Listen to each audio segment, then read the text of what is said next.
पूर्व जन्म के संचित कर्म से मिलती है मनुष्य योनि। संवाद सहयोगी पलवल वैदिक विद्वान आचार्य हरिश्चंद्र शास्त्री ने कहा है कि जीव को पूर्व जन्म के संचित कर्मों के आधार पर योनि प्राप्त होती है। संचित शुभ कर्मों के आधार पर ही मनुष्य योनि प्राप्त होती है।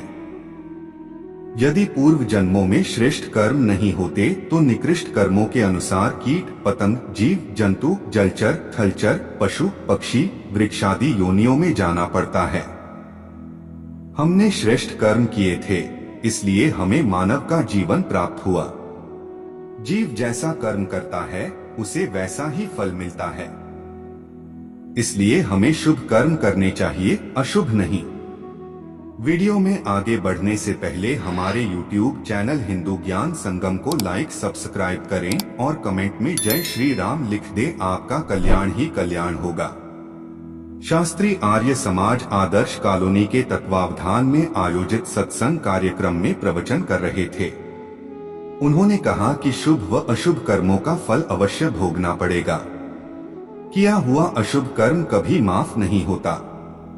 तीर्थ यात्रा नदी स्नान आदि कर्म करने से ईश्वर अशुभ कर्मों को माफ नहीं करता। यदि ईश्वर किसी के अशुभ कर्मों को माफ करने लगे तो उन पर अन्याय व पक्षपात करने का आरोप लग जाएगा।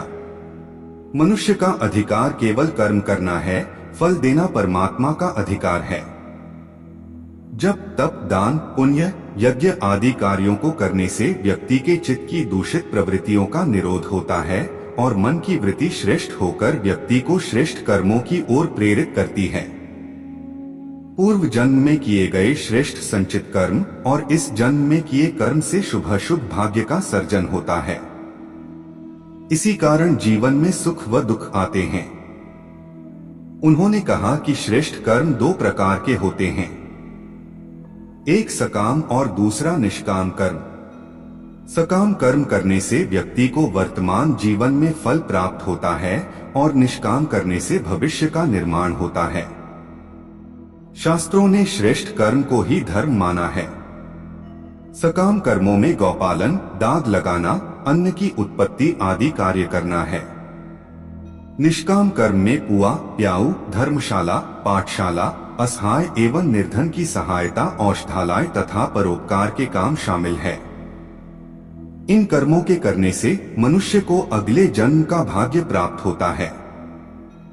इन्हीं को संचित कर्म कहते हैं। आज के लिए बस इतना ही। मिलते हैं न्यू वीडियो पर। जय हिंद जय भारत।